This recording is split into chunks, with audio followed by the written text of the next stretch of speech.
नमस्कार प्रेक्षकांनो, स्टार प्रवाहावरील लग्नानंतर होईलच प्रेम या मालिकेच्या आगामी भागात आपण पाहणार आहोत की जीवा हा नंदिनीला घेऊन जाण्यासाठी रिक्षा घेऊन येतो आणि तो गार्डनमध्ये रिक्षा लावून जोरजोरात नंदिनीसाठी गाणी म्हणू लागतो.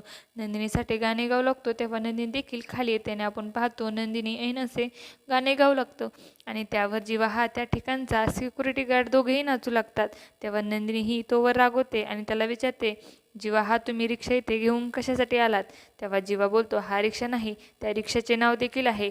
याचं नाव आहे डार्लिंग, जसे तुझं नाव आहे नंदिनी. आणि तो तिचा हात पकडून तिला आतमध्ये घेऊन जातो आणि दाखवतो. आतमध्ये पाहतं तर सर्व रिक्षामध्ये जीवाचे व तिचे फोटो लावलेले असतात आणि सर्व फोटो पाहून ती देखील मनोमन आनंदित झालेली असते आणि ती जीवावर ओरडून बोलते, वा तुम्ही इथून निघून जा. तर तिकडे आपण पाहतो काव्यावर देखील पात्र रागवलेला असतो आणि पार्थ हा काव्याला बोलतो, काव्या तुम्ही इथे कशासाठी आला आहात? मला तुम्हाला बोलायचं नाही, तुम्ही निघून जा. आणि तेव्हा काव्याला देखील अतिशय वाईट वाटतं. तर इकडे आपण पाहतो नंदिनी ही जीवावर रागवलेली असते. तेव्हा सिक्युरिटी गार्ड बोलतो, यांचे तुमच्यावर प्रेम नाही. आणि नंदिनी ही तिथून निघून जाऊ लागते. तेव्हा जेव्हा ते सिक्युरिटी गार्डला बोलतो, माझं तिच्यावर प्रेम आहे आणि बघ ती तिचं प्रेम नसेल तर ती मागं वळून पाहणार नाही.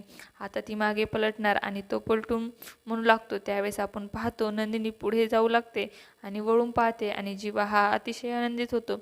आता येणाऱ्या भागामध्ये नंदिनीची जीवा समजूत काढू शकेल का?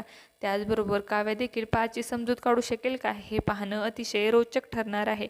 तुम्हाला जर आपला व्हिडिओ आवडला असेल तर चॅनलला लाईक, शेअर आणि सबस्क्राईब करायला विसरू नका. धन्यवाद.